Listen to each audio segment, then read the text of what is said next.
The music pulsed through the thin soles of my second-hand heels, each beat a reminder of how out of place I was. Sweat gathered at the nape of my neck, plastering wisps of hair to my skin. The chandelier light caught in the crystal glasses behind the bar, fracturing into 1,000 tiny rainbows that mocked the dullness of my borrowed dress. "Lily, stop fidgeting," Emma whispered, her perfectly manicured nails digging into my forearm. "We belong here as much as anyone."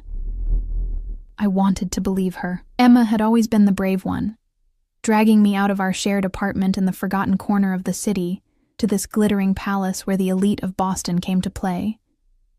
The invitation had arrived mysteriously at the restaurant where she waitressed, a golden card promising an evening where dreams were made, or shattered. "Sure," I muttered, tugging at my dress, just like Cinderella belonged at the ball. The truth was, we didn't belong here. Not among these people with their casual displays of wealth, their effortless power.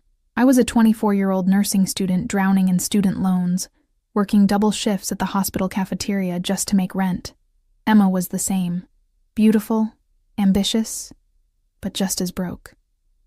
"I need another drink," Emma declared, raising her empty glass. Her cheeks were flushed, eyes bright with something I couldn't place. Excitement? Fear? "This is our one night to pretend, Lily. One night to feel like we matter in this city." I nodded, but something cold settled in my stomach as she pushed through the crowd toward the bar. Something wasn't right.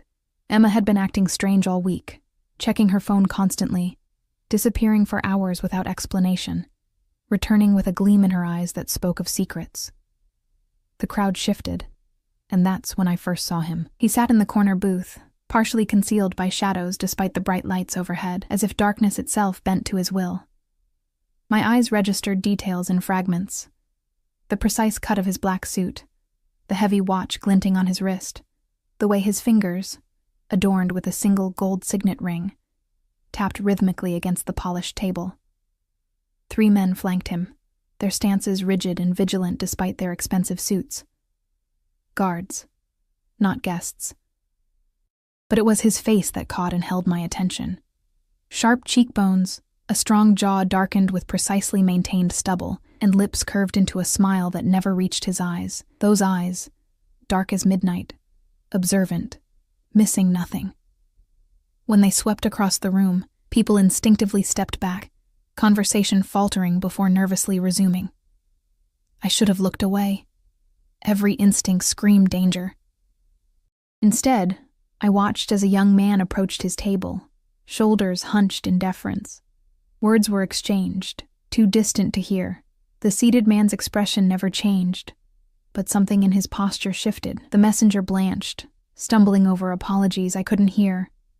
With a flick of his wrist, such a small, elegant gesture, the seated man dismissed him. The young man retreated, visibly shaking. "That's Alexander Volkov," a voice beside me murmured. I turned to find a bartender collecting empty glasses, his eyes darting nervously to the corner. "Best not to stare. Who is he?" I asked, though part of me already knew the answer. His name had been whispered throughout Boston for years, in hushed conversations at the hospital where I interned, in nervous glances between police officers, in the oblique warnings my landlord gave about certain neighborhoods. The bartender looked at me as if I'd asked who the president was. Seriously? Volkov runs half the city, the important half. He leaned closer. The kind of man who can make problems disappear, including people who become problems. A shiver ran down my spine, but before I could respond, a commotion erupted near the bar. Emma's voice, higher than usual, tinged with panic. I pushed through the crowd to find her backed against the bar, a drink clutched to her chest. A man loomed over her, tall, expensively dressed, with a cruelty in his smile that turned my blood cold. I said, "I'm not interested." Emma's voice wavered despite her defiant words. And I said, "I don't care what you're interested in, sweetheart." His hand closed around her wrist, tight enough that she gasped. "Mr. Volkov wants to speak with you. And what he wants, he gets." Emma's eyes found mine, wide with fear. "I don't know any Mr. Volkov," she insisted, but the tremor in her voice betrayed her lie. The pieces clicked together.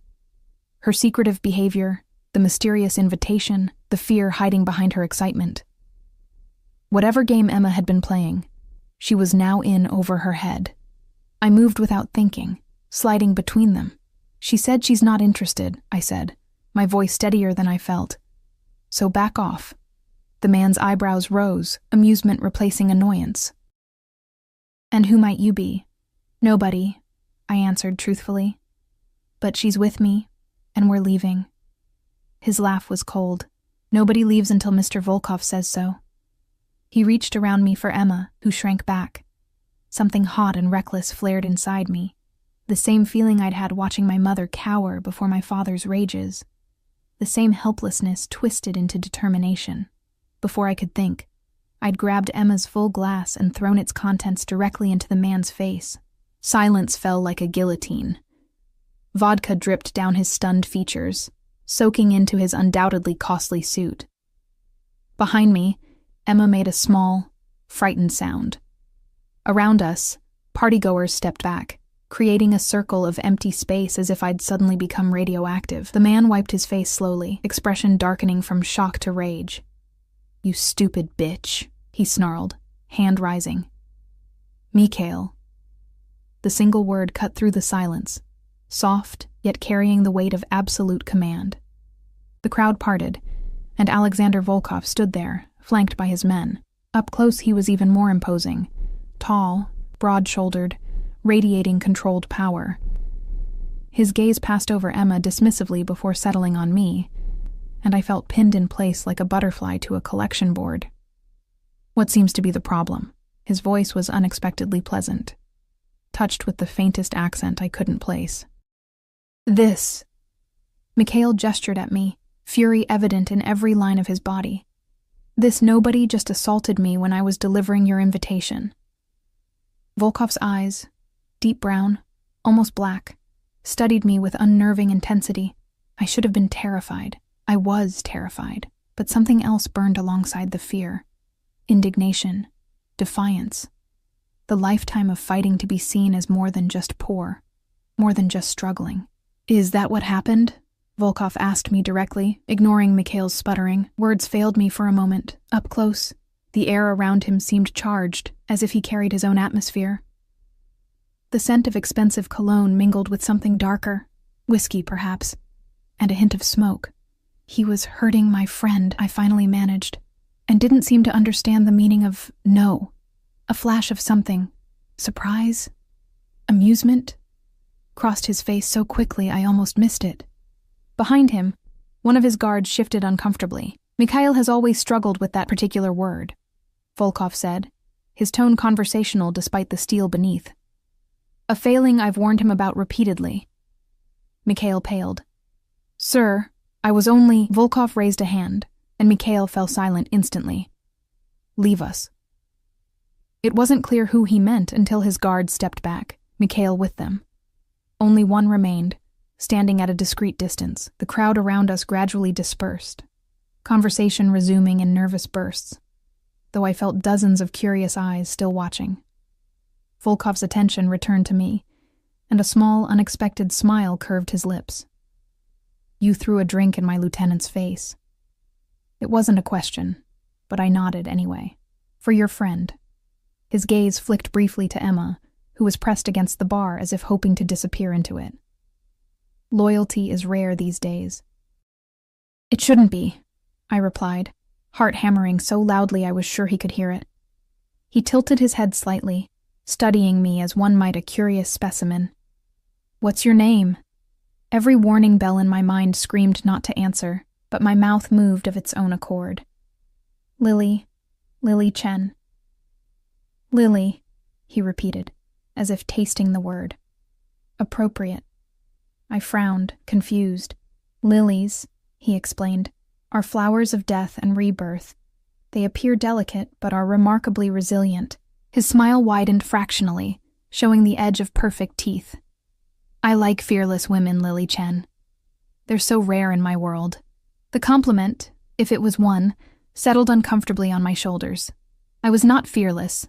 I was terrified, running on adrenaline, and the desperate need to protect Emma, who still hadn't moved. We should go, I said, reaching behind me for Emma's hand. We don't belong here. On the contrary, Volkov said. I think you're exactly where you need to be. He reached into his jacket and withdrew a business card, holding it between two fingers.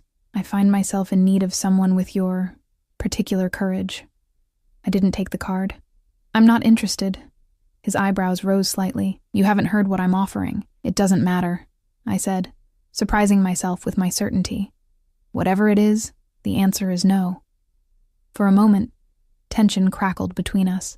Then, unexpectedly, he laughed, a genuine sound that transformed his face, softening the hard edges and revealing glimpses of a different man beneath the dangerous exterior. Remarkable, he murmured, more to himself than to me. He tucked the card into the small purse hanging from my wrist. When you change your mind, call that number. Only that number. I won't change my mind, I insisted. His smile was knowing, confident. We'll see. He glanced past me to Emma, his expression cooling. Your friend, however, has already made certain choices that cannot be unmade. Hasn't she, Emma? Emma made a small, choked sound. Her fingers dug into my arm. Lily, we need to leave. Now. Volkov stepped back, inclining his head in a gesture that was almost a bow. Until we meet again, Lily Chen. It wasn't a question of if, but when.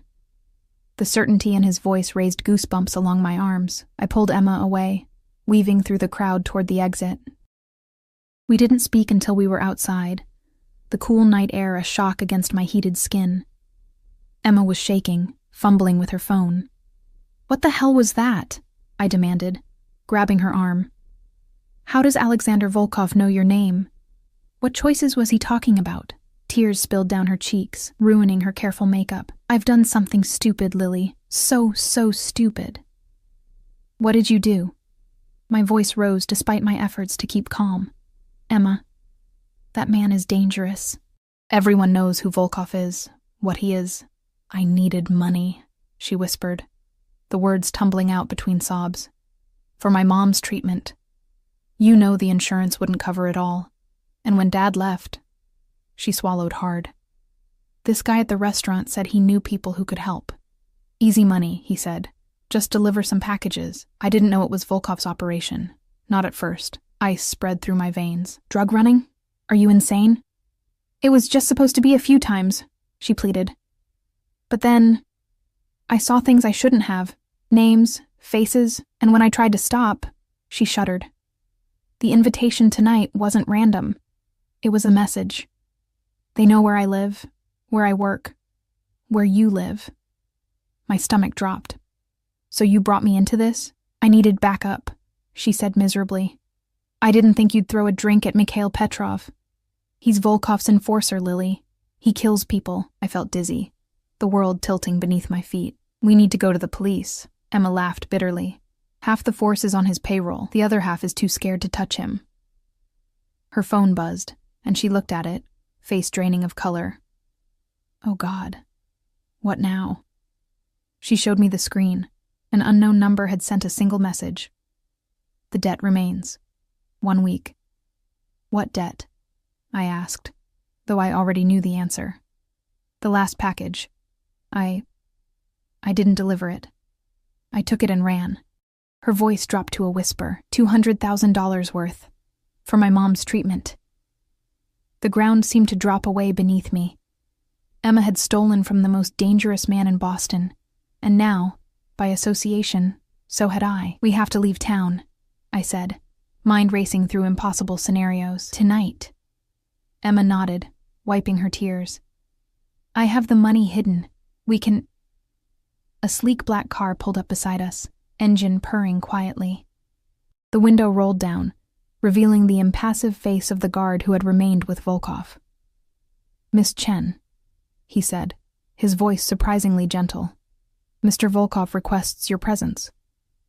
No, I said automatically, pulling Emma behind me. We're leaving. The guard's expression didn't change. That wasn't a request in the traditional sense. The back door opened. Please. Mr. Volkov doesn't like to be kept waiting. I felt the weight of the business card in my purse, suddenly heavy as a stone.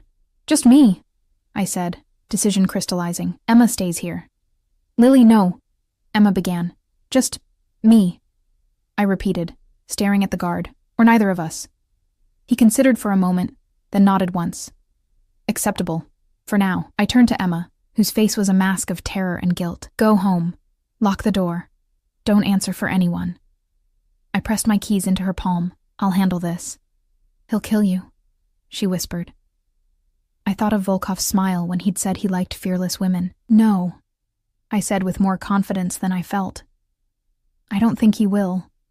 As I slid into the car's plush leather interior, the door closing with a soft, expensive thud, I wondered if I'd just made the biggest mistake of my life, or somehow, impossibly, the first right choice in a lifetime of wrong ones. The business card burned in my purse like a live coal. Whatever game Alexander Volkov was playing, I was now a piece on his board. But I had one advantage he might not expect. I had nothing left to lose. The car moved through Boston streets like a shark through dark water, silent, purposeful, untouchable. I sat rigid on buttery leather, hyper-aware of the guard's presence in the front seat, his eyes occasionally meeting mine in the rearview mirror. He'd introduced himself simply as Ray, before falling silent, leaving me alone with my thundering heartbeat and racing thoughts. We weren't heading downtown as I'd expected, but out toward the harbor.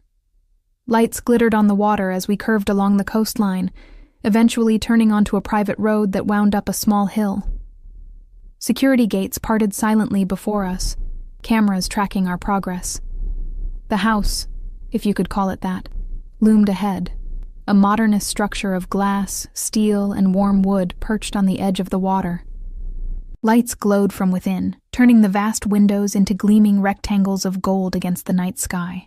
Two men in dark suits nodded to Ray as we pulled up, their eyes scanning me with professional detachment. "Mr. Volkov's residence," Ray explained, the first words he'd spoken since we'd left Emma trembling on the sidewalk. One of them, anyway. My throat constricted. I'd imagined being taken to some dark warehouse or club backroom, not the private home of Boston's most feared man. This was more intimate, more dangerous somehow. "Miss Chen." Ray opened my door, extending a hand I didn't take. "He's waiting." The air smelled of salt and money, that indefinable scent of extreme wealth that seems to purify even the elements around it. My borrowed heels crunched on immaculate gravel as I followed Ray to the entrance, a massive door of dark wood and glass. Inside, the wealth whispered rather than shouted. Understated elegance and clean lines, museum-quality art on the walls, furniture that invited touch while silently communicating its cost. The space opened to the water, walls of glass framing the Boston skyline across the harbor like a living painting. "This way," Ray directed, leading me through the main living area toward a hallway. "Where's Volkov?" I asked, hating the slight tremor in my voice. "Mr. Volkov," Ray corrected gently, "is concluding some business. He asked that you be made comfortable while you wait." He showed me to a room that was clearly meant for guests, a bedroom larger than my entire apartment, with its own sitting area and a bathroom I glimpsed through a partially open door. Floor-to-ceiling windows offered the same spectacular view of the harbor. "There are clothes in the closet," Ray said. "Mr. Volkov thought you might want to change." I glanced down at my borrowed dress, suddenly aware of the vodka stains from my encounter with Mikhail. "I'm fine like this." Ray nodded, his face giving nothing away. "As you wish. There's a phone on the nightstand. Press 1 if you need anything." He paused at the door. "Miss Chen, Mr. Volkov values directness. Whatever you do, don't lie to him." Before I could respond, he was gone, the door closing with a soft click that somehow conveyed it would be unwise to test whether it was locked. I sank onto the edge of the bed, my legs finally giving out. What the hell was I doing here? Emma had stolen from this man, a crime boss, a monster in an expensive suit, and instead of running as far as possible, I'd willingly entered his home. For what? Some misguided sense of bravery, the foolish hope I could negotiate Emma's safety? The business card was still in my purse. I pulled it out, running my fingers over the heavy stock. Simple, elegant, just a phone number embossed in black, no name or title. A man who needed no introduction. A soft knock pulled me from my thoughts. Before I could answer, the door opened, revealing a young woman with a tray. "Mr. Volkov thought you might be hungry," she said, setting the tray on a small table by the windows. "Or need a drink." Her slight accent matched Volkov's, Eastern European, but softened by years in America. The tray held an assortment of small bites and a crystal decanter of amber liquid that caught the light. My stomach growled traitorously. I'd been too nervous to eat before the party. "Thank you," I said, watching as she efficiently arranged everything. Do you work for him?" She smiled, a quick flash of warmth. "For 5 years now. I manage the house." She must have seen something in my expression because she added, "Mr. Volkov is a good employer." "Is he?" I couldn't keep the skepticism from my voice. Her eyes, a clear, intelligent gray, assessed me. "He can be many things, like all powerful men." She adjusted a glass needlessly. "I came to this country with nothing. He gave me work, education, citizenship. For that, I am loyal." I wanted to ask more, but she was already moving toward the door. "He will see you soon. Try the food. You'll need your strength." The door closed again, leaving me with my reflection in the dark window glass, the glittering city beyond, and the ominous weight of her last words. Despite myself, I sampled the food, tiny, perfect bites of things I couldn't name but that melted on my tongue. I avoided the alcohol, needing a clear head, but sipped at the sparkling water also provided. The minutes stretched into what felt like hours, though the sleek clock on the wall told me only 40 minutes had passed since I'd entered this gilded cage. When the door finally opened again, I was standing at the window, watching boats move across the harbor, tiny constellations of light in the darkness. I didn't turn immediately, using the glass's reflection to see Alexander Volkov enter, dismissing whoever had opened the door for him with a small gesture. He'd removed his suit jacket, his crisp white shirt rolled up at the sleeves to reveal strong forearms dusted with dark hair. The gold signet ring gleamed on his right hand. He looked more relaxed here, in his domain, yet somehow even more dangerous for it. "The view is one of my favorite things about this house," he said, moving to stand beside me, though with enough distance to avoid crowding me. "The city looks different from here, doesn't it? Smaller, manageable." I turned to face him directly, refusing to be drawn into casual conversation. "Why am I here?" His mouth quirked in that almost smile. "Direct. Good." He gestured to the sitting area. "Please." I remained standing. "I'd rather know what you want with me." "Many things," he answered, his gaze steady on mine. Beginning with a conversation. When I still didn't move, he sighed. "Miss Chen, Lily, I understand your caution. But if I meant you harm, we wouldn't be talking in my favorite guest room over Katerina's excellent canapes." The logic was undeniable. Reluctantly, I took a seat in one of the armchairs, perching on the edge. Volkov sat opposite me, his posture relaxed yet attentive. "Your friend has created a problem for me," he said without preamble. "A significant one." "Emma made a mistake," I began. "A mistake," he repeated, voice flat. "Is that what you call stealing $200,000 and compromising one of my distribution networks?" Put that way, it sounded far worse than Emma's tearful confession. She was desperate. Her mother is dying. "Many people face tragedy without resorting to theft," he countered. "Particularly from men like me." He leaned forward slightly. "Do you know what happens to people who steal from me, Lily?" My mouth went dry. "I can imagine." "Can you?" His voice was soft, almost gentle. "The punishment must match the crime. Must be visible enough to discourage others. It's not personal. It's business." "Emma isn't business," I said, anger flaring. "She's a person who made a terrible choice because she had no options left." "We all have options," Volkov said. "Always." He studied me for a long moment. "You, for instance, had the option to walk away tonight. Instead, you threw a drink at Mikhail Petrov, a man who has killed for far less, then voluntarily got into my car, his head tilted slightly. Why?" The question caught me off guard. Why had I? "Emma," is my friend. Friendship doesn't typically extend to risking one's life, he observed, especially for someone who put you in danger without your knowledge. The accusation stung because it held a grain of truth. I pushed it aside. What do you want from me, Mr. Volkov? If it's the money, Emma has it. Take it and let us disappear. A smile played around his lips. Alexander, please. And it's not just about the money, though that will be returned. He reached for the decanter, pouring himself a measure of whiskey. Your friend didn't just take cash. She took something far more valuable to me. Trust, reliability, my reputation for both. He sipped his drink, eyes never leaving mine. In my world, reputation is currency more valuable than cash. Emma damaged that currency, so this is about revenge, I said flatly. Justice, he corrected.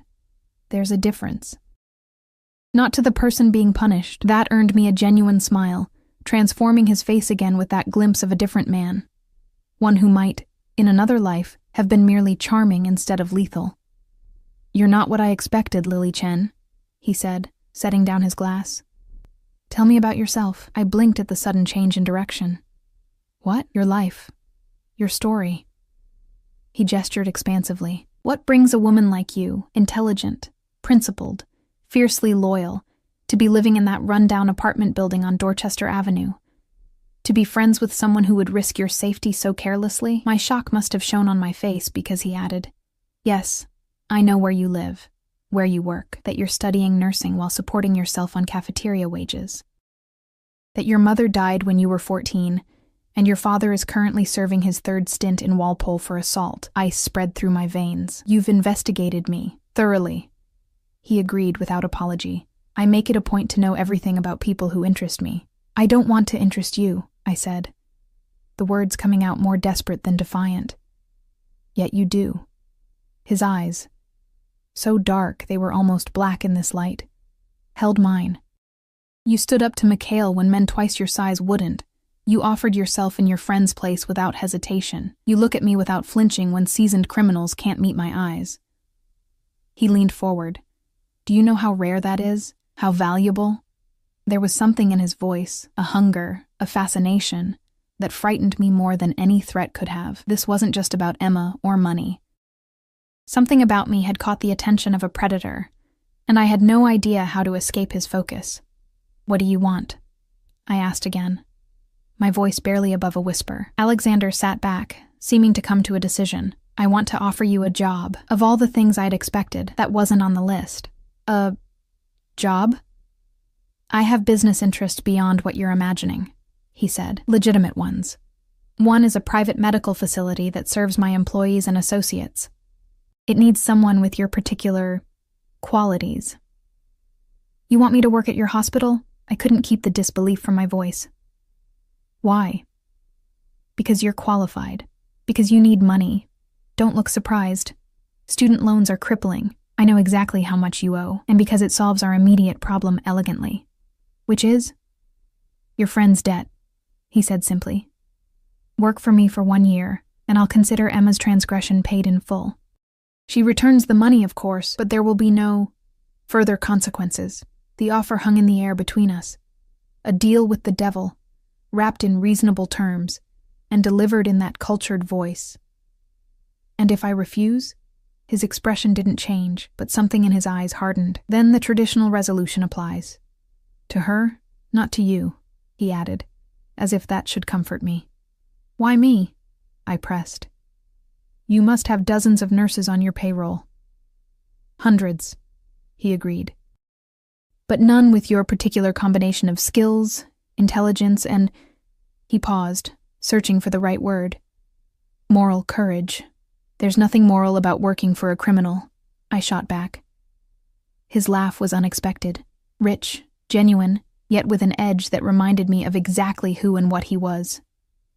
Says the woman who was ready to flee the city with stolen drug money an hour ago. I flushed, having no response to that. He was right. My moral high ground was shaky at best. 1 year, he repeated. Working in a state-of-the-art medical facility, earning triple your current salary with all your student loans paid off at the end. He spread his hands. In exchange for your friend's life.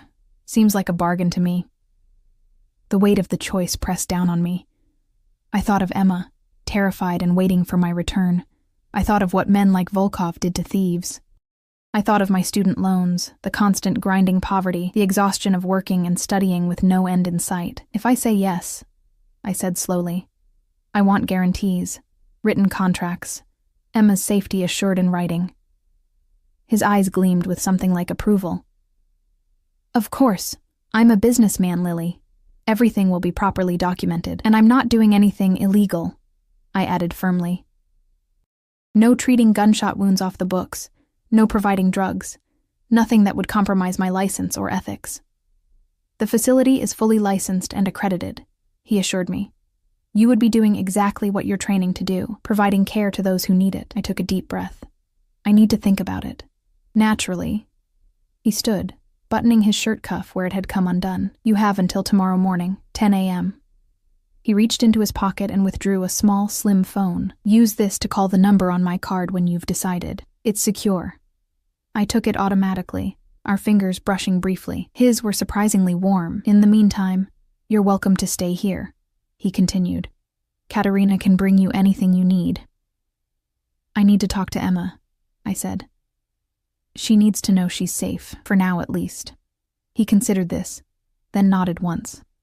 You may call her on that phone. Tell her the money must be returned tomorrow, in full. Tell her nothing else of our arrangement. His voice hardened slightly. That stays between us. He moved toward the door, then paused, looking back at me with an expression I couldn't read. You've had a lifetime of people failing you, Lily.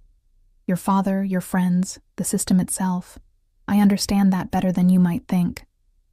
His smile was small but genuine.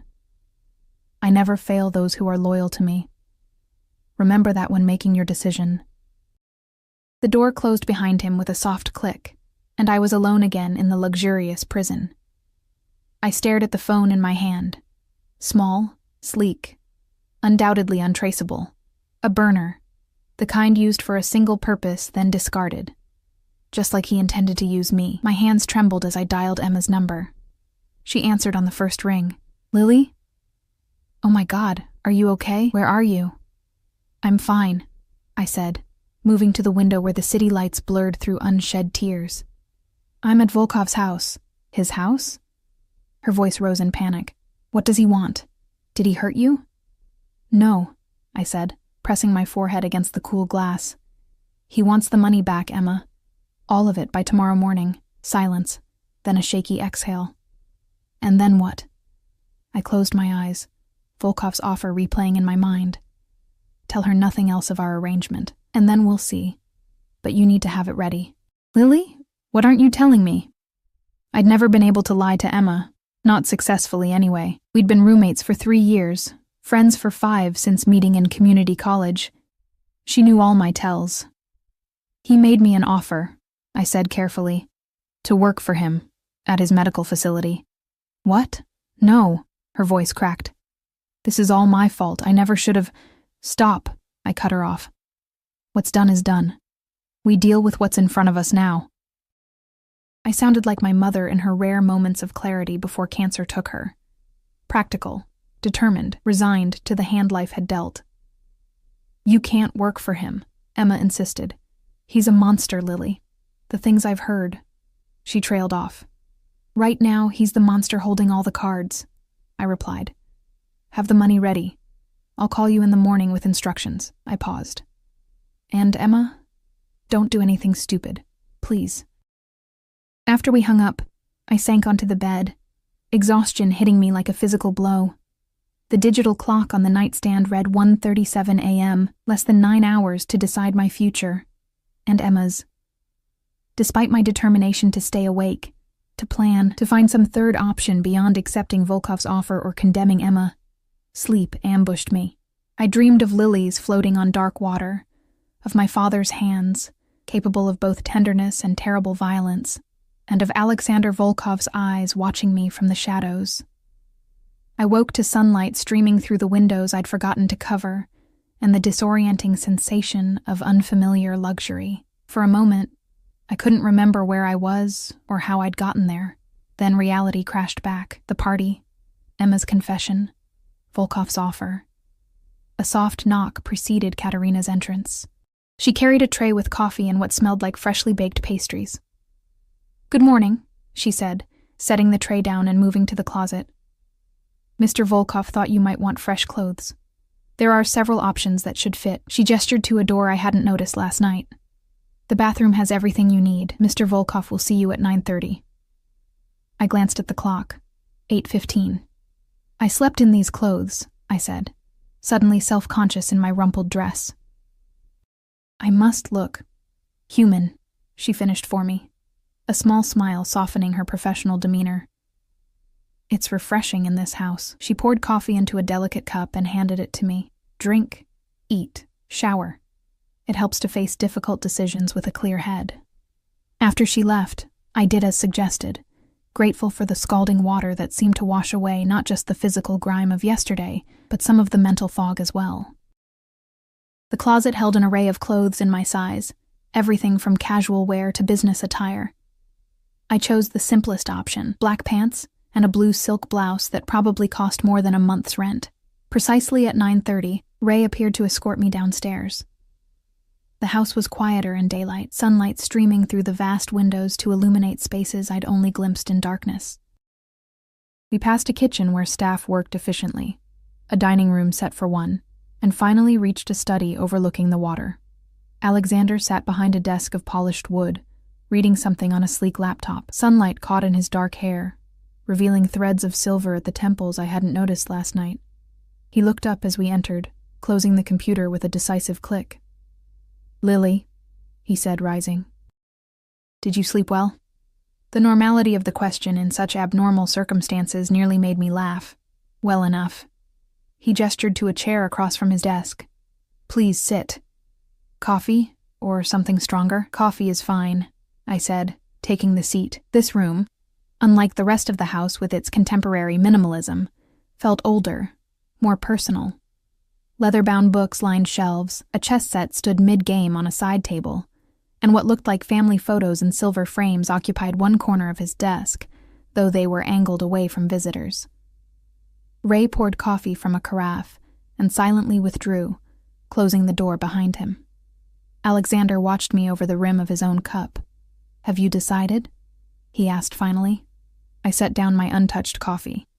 "I have questions first." "Of course." He leaned back in his chair, relaxed, as if we were discussing a normal job offer. "This medical facility, what exactly is it? Who are the patients?" "It's called the Riverside Wellness Center," he replied. "Officially, it's a private hospital specializing in discreet care for high-profile individuals.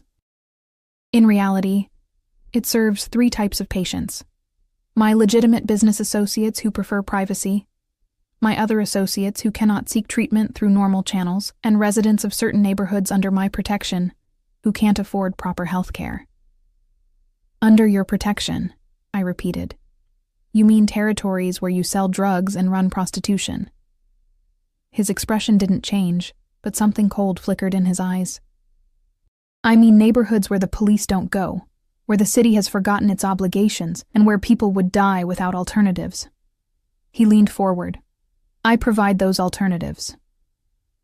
"Out of the goodness of your heart?" "Out of practicality," he corrected. "Dead customers don't buy products. Dead workers don't produce. And contrary to what you might believe, I do have certain principles. Like not killing nursing students unless absolutely necessary?" I couldn't keep the bitterness from my voice. Unexpectedly, he smiled. "Like recognizing potential when I see it." He pushed a folder across the desk toward me. "Your contract, as requested, everything in writing." I opened it cautiously, scanning the pages. It was indeed a legitimate employment contract. Salary, 3 times what I currently made as promised, benefits, confidentiality clauses, and specific provisions about the nature of the work I would be doing. Most surprising was the addendum at the back, a formal agreement pardoning Emma's debt in exchange for my 1 year of service and the return of the stolen money. "This is thorough," I said, still searching for the trap. "I told you, I'm a businessman." He steepled his fingers. "Everything I do, everything is based on value. Emma created a deficit in value. You're balancing the scales by working as a nurse." By working as my nurse, he clarified. There's a difference. The emphasis sent a shiver down my spine. What does that mean exactly? It means your primary responsibility will be to me and the facility patients I designate as priorities. He shrugged slightly.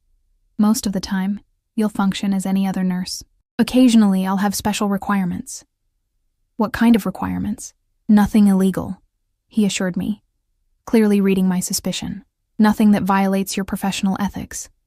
But absolute discretion, absolute loyalty, and availability when needed, regardless of scheduled hours. It sounded reasonable enough on the surface, but I sensed deeper waters beneath. And in exchange, Emma goes free, unharmed. Provided she returns the money and never enters my territory again, he confirmed. Yes, how do I know you'll keep your word? I asked. His expression hardened. Because unlike your friend, I value my reputation. My word is binding. He picked up a pen, rolling it between his fingers. There are witnesses to our arrangement. Documentation. Insurance, if you will. I thought of Emma, of her mother wasting away from cancer, the same disease that had taken my own mother. I thought of my student loans, the endless cycle of work and study that left me exhausted and still barely scraping by.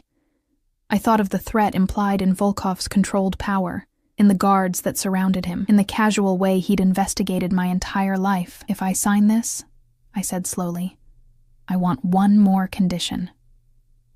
His eyebrows rose. You're not exactly in a position to negotiate, Lily. Maybe not, but you said you value me for my moral courage. So here it is. I met his gaze steadily. I want access to provide care to any resident of your protected neighborhoods who needs it, not just the ones you designate. For a long moment, he simply studied me, his expression unreadable. Then, slowly, a smile spread across his face, not the cold, calculated one I'd seen at the party, but something warmer, almost admiring, remarkable. He murmured, echoing his words from our first meeting. He reached for the contract, made a notation in the margin, initialed it. Done. 2 afternoons a week, you can run a clinic for neighborhood residents, under protection of my men, of course. I blinked, surprised at how easily he'd conceded. Why would you agree to that? Because it confirms what I suspected about you, he said, sliding the contract back to me with the pen. You negotiate for others, not yourself. That's useful to me. His eyes held mine. And because it pleases me to give you what you want when the cost is so small. The way he said it, the pleasure he took in granting my request, sent another shiver through me, this one harder to categorize as simply fear. I signed. Alexander took the contract, signing his own name with a flourish before pressing a small button on his desk. Almost immediately, Ray entered with another man I recognized as one of the guards from the party, the one who'd remained with Volkov when he dismissed the others. Witnesses, Alexander explained. They signed on the designated lines, then departed with the original contract, leaving a copy for me. It's done then, I said, a strange numbness spreading through me. Not quite. Alexander stood. There's the matter of the money. As if on cue, the door opened again, and Mikhail entered. The man I'd thrown a drink at, the one Emma feared. His eyes locked on me with cold hatred, but he addressed Volkov. She's here, he said, with the package. My heart hammered against my ribs. Emma's here? Alexander nodded. I sent Ray to collect her and the money this morning. Insurance that you would follow through. The calculated manipulation should have angered me, but I was too relieved at the thought of seeing Emma to care. Alexander moved around his desk, extending his hand to help me up. After a moment's hesitation, I took it, his fingers warm and firm around mine. Mikhail will escort you, he said, releasing my hand. I'll join you shortly. Mikhail's jaw tightened, but he nodded stiffly. The look he gave me promised retribution at some future date. I lifted my chin, refusing to be intimidated now that I had Alexander's protection, a thought that was both comforting and disturbing in its implication. We walked in tense silence to what appeared to be a formal sitting room at the front of the house. Emma stood by the window, clutching a duffel bag and looking like she hadn't slept at all. When she saw me, her face crumpled. Lily! She rushed forward, but Mikhail blocked her path with one arm. The package first, he said coldly. Emma thrust the duffel bag at him. It's all there. Count it if you want." He took it with a sneer. "Mr. Volkov will decide if it's all there." And as soon as he stepped aside, Emma threw her arms around me. "I was so worried," she whispered. "What did they do to you? What did he make you agree to?" "I'm fine," I assured her, aware of Mikhail watching us with undisguised contempt. "Everything's going to be okay now." She pulled back, searching my face. "What did you do, Lily?" Before I could answer, the door opened and Alexander entered. The effect on the room was immediate. Mikhail straightened, Emma stiffened, and even I felt myself becoming more alert, more aware of every movement. "Miss Larson," Alexander addressed Emma with cool politeness. "I trust the funds have been returned in full?" Emma nodded jerkily. "Every dollar." He turned to Mikhail. "Verify it." Mikhail unzipped the bag, revealing neat stacks of cash. He began counting methodically while we stood in uncomfortable silence. Finally, he looked up. "It's all here, sir." "Excellent." Alexander smiled thinly. "Then our business is concluded, Miss Larson." His gaze flicked to me. "Almost." Emma clutched my arm. "What does that mean? Lily?" I took a deep breath. "It means you're free to go, Emma. The debt is cleared." "And you?" I couldn't meet her eyes. "I've taken a job with Mr. Volkov, at his medical facility." "No," she breathed. "Lily, you can't." "It's done," I said firmly. 1 year. It's a good opportunity, Emma. Triple my current salary, student loans paid off. I forced a smile. Think of it as a blessing in disguise. She wasn't fooled. "This is because of me, isn't it? You made some deal." She turned to Alexander. "Whatever she promised you, I'll do it instead." This was my mistake. Indeed it was. He agreed, his voice hardening. A mistake that would typically cost far more than money. His eyes, cold as winter, fixed on her. "Consider yourself fortunate that your friend values your life more than you valued her safety when you involved her in your theft." Emma flinched as if struck. "Lily, please." "The matter is settled," Alexander cut in. "Lily has signed a contract of employment. You have returned what you stole. You are now free to leave Boston, and I strongly suggest you do, immediately." "I'm not leaving without Lily," Emma insisted. I squeezed her hand. "Yes, you are. Your mom needs you, remember?" That's what this was all about. Tears spilled down her cheeks. "I can't just leave you with him. I'll be fine," I assured her, though my own confidence wavered. "It's just a job, Emma. Just a—" "Miss Larson," Alexander interrupted, checking his watch.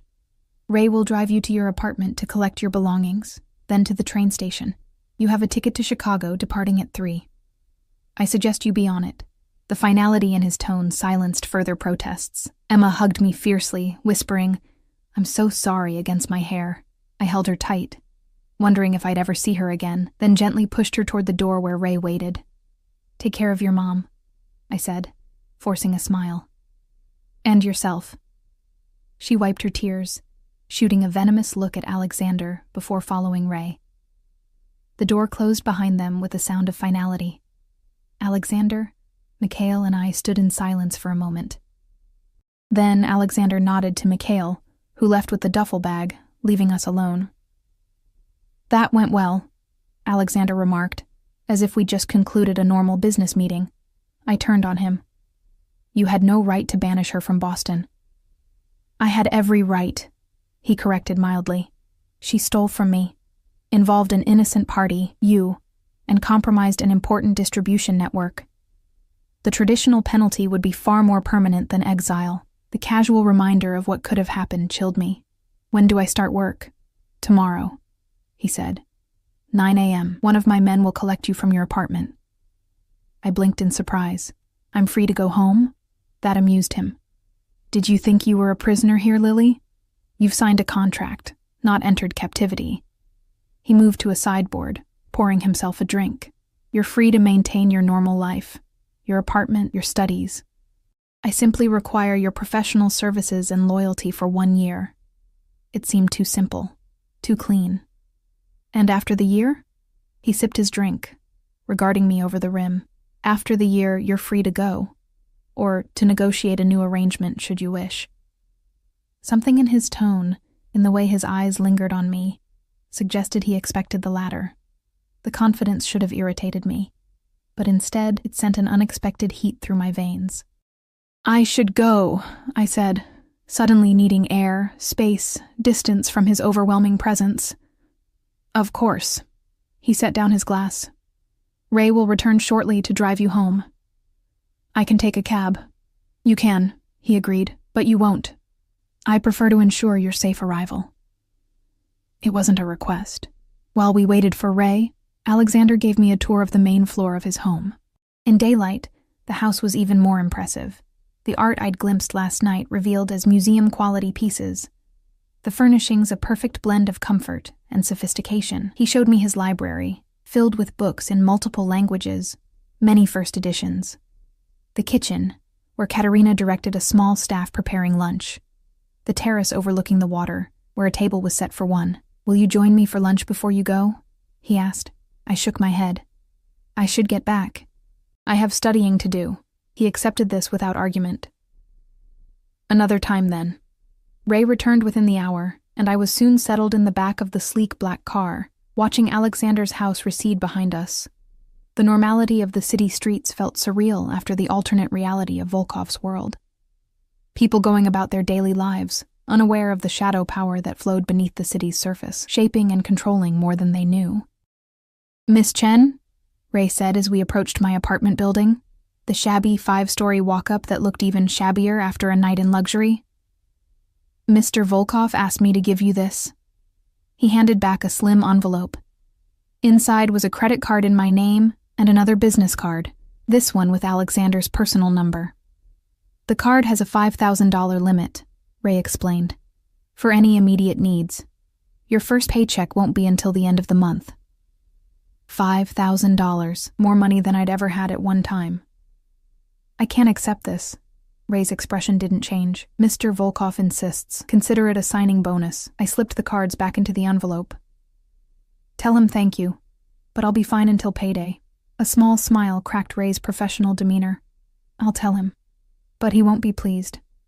I get the feeling Mr. Volkov is used to getting his way." "Always," Ray confirmed.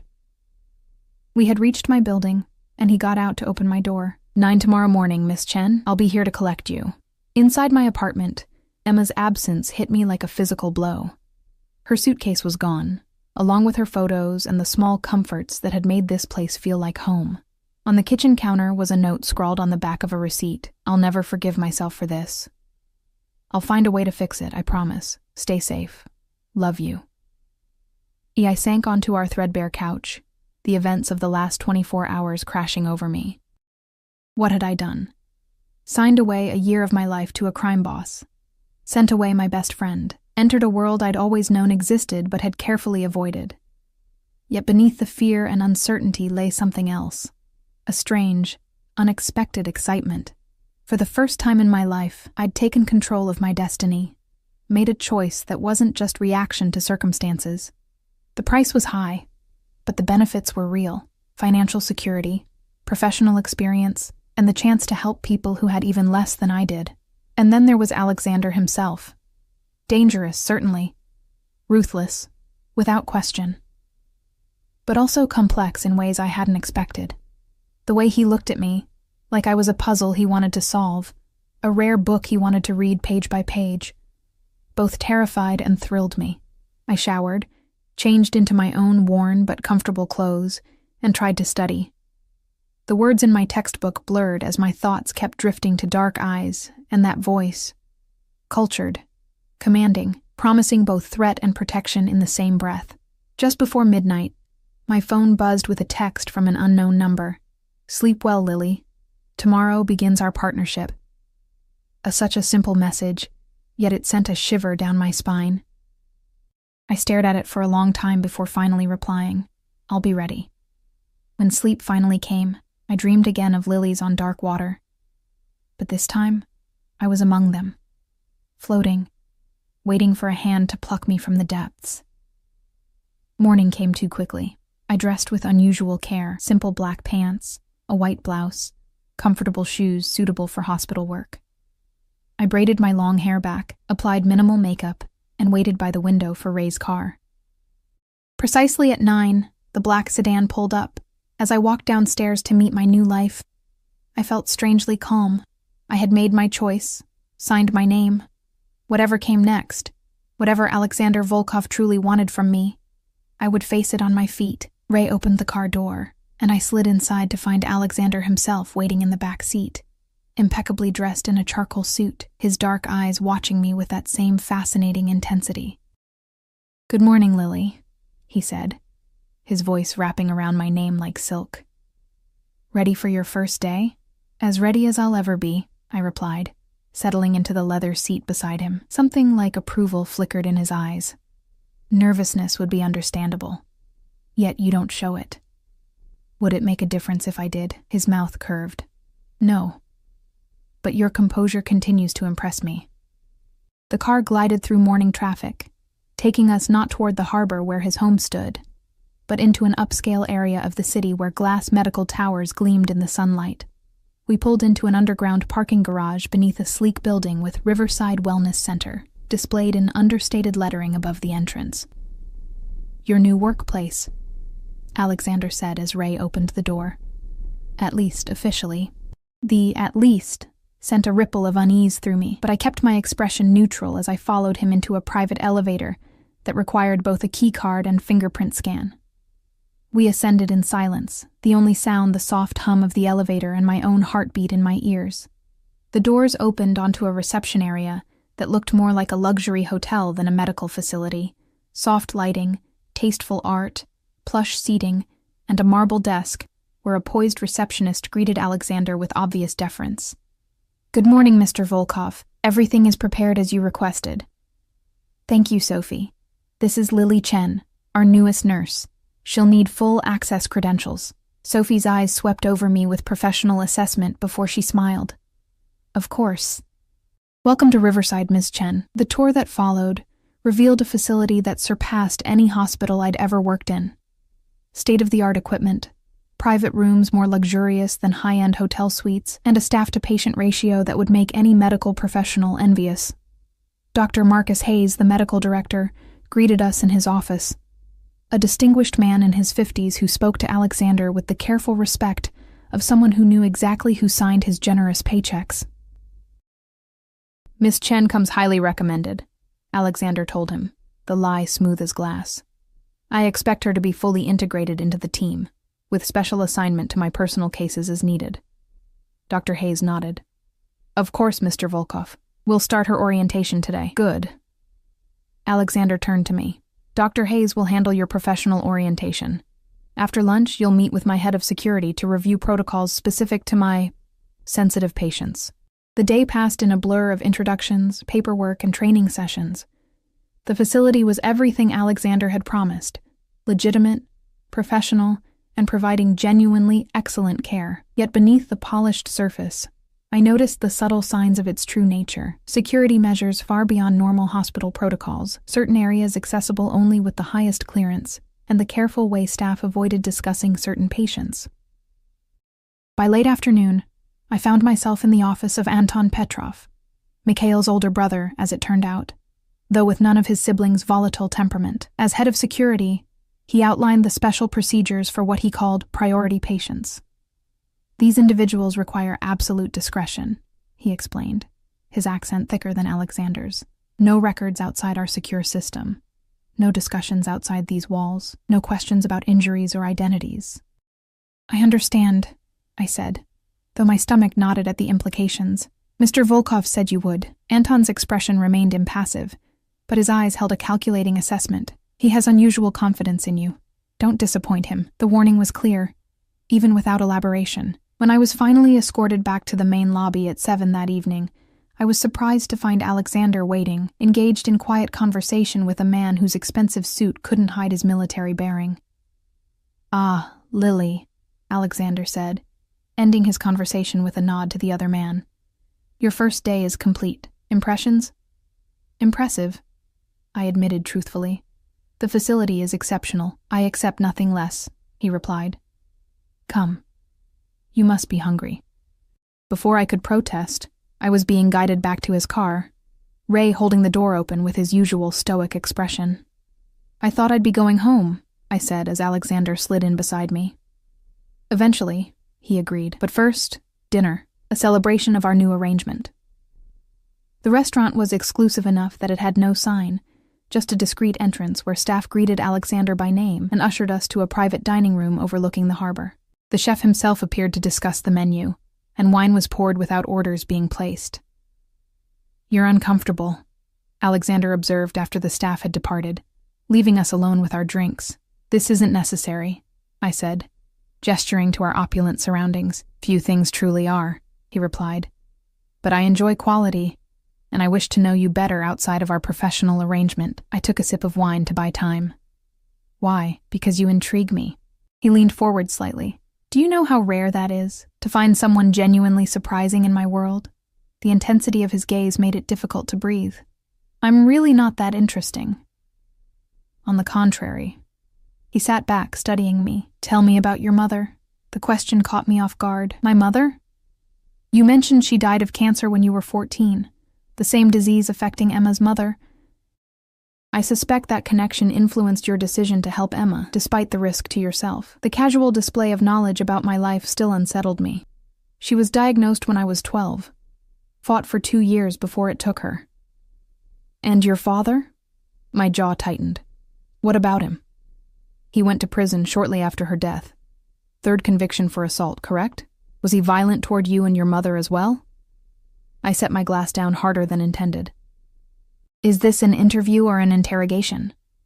Alexander's expression softened fractionally. "Neither. It's me trying to understand the woman who now works for me, the woman who threw a drink at Mikhail Petrov without hesitation to protect her friend." "There's not much to understand," I said, looking away. "My father was an alcoholic with a temper. My mother did her best until cancer took her. I raised myself from 14 on, bouncing between relatives who saw me as a burden until I was old enough to be on my own. Yet you pursued nursing, caring for others despite having received so little care yourself." There was something like genuine admiration in his voice. "That requires remarkable strength." Discomfort at his insight made me change the subject. "What about you?" The accent. "Russian?" "Ukrainian, originally," he corrected. "Though I left when I was 10. And your family?" A shadow crossed his face. "Dead. All of them." The flat finality of his statement silenced my next question. Thankfully, our food arrived, providing a reprieve from the increasingly personal conversation. Over the next 3 courses, each more exquisite than the last, Alexander steered us to safer topics: my studies, my career ambitions, my impressions of the Riverside facility. He was an attentive listener, his questions demonstrating both intelligence and genuine curiosity. By dessert, I found myself almost enjoying his company, despite the circumstances that had brought us together. "You're smiling," he observed as coffee was served. "The first real smile I've seen from you." I hadn't realized it myself. The food was amazing. Indeed, but I think it's more than that. He set down his cup. "You're beginning to see that our arrangement might not be the prison sentence you initially feared." I sobered immediately. "It's still not a choice I would have made freely." "Few choices in life are truly free," he countered. "We all operate within constraints, some financial, some familial, some self-imposed. The illusion of complete freedom is just that, an illusion."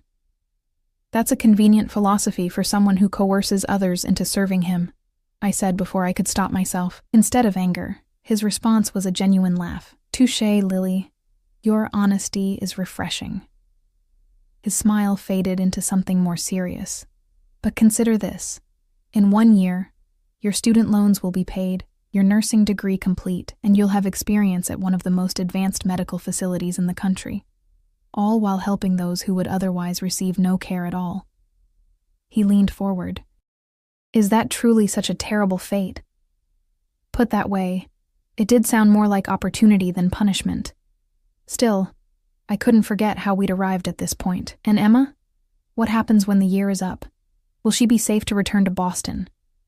His expression cooled slightly. "That depends on her choices, and yours."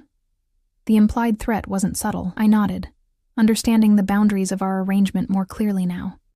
Ray drove me home afterward, Alexander remaining at the restaurant for business matters. As we pulled up to my apartment building, Ray handed me an envelope. "Your new schedule and security protocols," he explained. "Mr. Volkov also asked me to give you this." This turned out to be a small velvet box. Inside was a delicate silver bracelet with a single charm, a lily, crafted in platinum and diamonds. "I can't accept this," I said immediately. Ray's expression didn't change. "It's not a gift, Miss Chen. It contains a tracking device and panic button. Standard security for Mr. Volkov's key personnel." I lifted the bracelet, noting its surprising weight. "And if I refuse to wear it, that would suggest a concerning lack of commitment to your new position," Ray replied neutrally. I slipped it onto my wrist, the cool metal settling against my skin like a promise. Or a shackle. 6 months passed in a blur of new routines. 5 days a week at Riverside, treating the wealthy, the connected, and occasionally the bloodied enforcers of Alexander's empire. True to our agreement, I spent 2 afternoons weekly at a small clinic in one of his protected neighborhoods, providing care to people who otherwise would have none. I saw Alexander regularly but unpredictably, sometimes daily, sometimes with weeks between encounters. He would appear at Riverside to check on specific patients, summon me to his office to discuss my work, or occasionally invite me to dinner to review my progress. Each time, the strange tension between us grew, a complex mixture of fear, fascination, respect, and something more dangerous I refused to name. Emma called weekly from Chicago, where she'd found work and an apartment near her mother, whose treatments were showing promising results. She never asked about Alexander, and I never volunteered information about my increasingly complicated relationship with him. I was finishing a shift at the neighborhood clinic when Mikhail appeared in the doorway, his perpetual scowl firmly in place. "Mr. Volkov wants you, now." My stomach knotted. In 6 months, Alexander had never sent Mikhail to fetch me. Something was wrong. We drove in tense silence to Alexander's house rather than the Riverside facility. Ray met us at the door, his normally impassive face tight with concern. "He's in the study," he told me. Gunshot wound to the shoulder, refused to go to Riverside. Fear propelled me forward. I found Alexander sitting behind his desk, pale but composed, his right shoulder darkly stained with blood that had soaked through his white shirt and suit jacket. "You should be at the hospital," I said, dropping the medical bag Ray had thrust into my hands and moving to his side. "And answer tedious questions? No." His voice was steady, but pain tightened the corners of his eyes. "That's why I have you." I helped him remove his jacket and shirt, revealing a through-and-through wound that had thankfully missed anything vital. As I cleaned and treated the injury with supplies from the fully stocked medical room adjoining his study, he watched me work with an intensity that had nothing to do with pain. "Who shot you?" I asked, focusing on my task. "Someone who will not live to see morning," he replied matter-of-factly. "A disagreement with the Italians from Providence." I secured the bandage, trying not to think about the retribution that would follow. "You'll need antibiotics and pain management." "Already arranged." His uninjured hand caught mine as I finished. "You've become indispensable to me, Lily." The way he said it, soft, almost intimate, sent a shiver down my spine. "I'm just doing my job." "No," he contradicted. "You're doing far more than our contract requires. The clinic, the extra hours, the questions you don't ask when certain patients arrive with certain injuries." I tried to withdraw my hand, but his grip tightened gently. "The year is half over," he continued. "I find myself reluctant to see it end." My pulse quickened. "Alexander, I'm offering you permanence," he said. "A position as head of nursing at Riverside, triple your current salary, complete autonomy for your neighborhood clinic work." I stared at him, caught between shock and suspicion. "Why?" "Because you've earned it." His thumb traced circles on my wrist, just below the bracelet he'd given me, "and because I've grown accustomed to having you in my world." 6 months ago, I would have rejected the offer instantly. Now, I hesitated. The work at Riverside was challenging and rewarding. The clinic was making a real difference in lives typically forgotten by the healthcare system, and Alexander himself, complicated, dangerous, yet undeniably compelling, had become a central figure in my life. "I need time to think," I said finally. He released my hand, nodding. "Of course. But know this, Lily. His dark eyes held mine. "Whatever you decide about the professional offer, my personal interest in you remains unchanged." The words hung between us, acknowledging what had been building for months. "I should go," I whispered. "Stay," he countered. "Just for tonight. As my nurse, if nothing else." I knew I should refuse. Instead, I found myself nodding. That night became the first of many I spent at Alexander's house. Initially monitoring his wound, then gradually, inevitably, drawn deeper into his world, his life, his bed. What began as obligation evolved into choice, then into something I'd never expected: partnership. By the time my contract year ended, I had accepted the position at Riverside, moved into Alexander's house, and negotiated Emma's safe return to Boston. Though she chose to remain in Chicago with her recovering mother, Alexander Volkov remained what he was: powerful, dangerous, ruthless in business. But with me, he showed a different face: protective, generous, unexpectedly vulnerable in rare private moments. The man who'd once terrified me became the man who cherished me, who respected my independence while offering a security I'd never known. Was it perfect? No. His world still contained darkness I couldn't fully embrace. We argued about boundaries, about the ethics of certain operations, about the line between protection and control. But in me, he'd found someone who wouldn't flinch from his reality while still holding firm to her own principles. And in him, I'd found someone who saw my strength as an asset rather than a threat. 1 year after throwing my drink at Mikhail Petrov, I stood on the terrace of what was now our home, watching the city lights reflect on the harbor. Alexander's arms encircled me from behind, his chin resting on my head. "Regrets?" he asked, a question he still posed occasionally, as if expecting my answer to change. I turned in his arms, studying the face that had become beloved to me despite all odds. Only that it took such dangerous circumstances for us to meet. His smile, the real one, the one few people ever saw, warmed his eyes. I meant what I said that first night. I've always liked fearless women.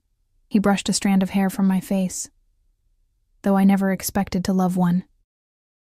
The word, still rare between us, spread warmth through my chest. I rose on tiptoes to kiss him. This man who had entered my life as a threat and somehow become my choice, my future, my home. Behind us, Boston continued its dance of light and shadow. A city of contrasts like the man who held me, dangerous and gentle, ruthless and fair, dark and light in equal measure. And I, once a nobody who had thrown a drink in desperate defense of a friend, had become a woman who had found her place in both worlds. As Alexander deepened the kiss, I smiled against his lips. Sometimes the most unexpected choices lead to the most perfect destinies.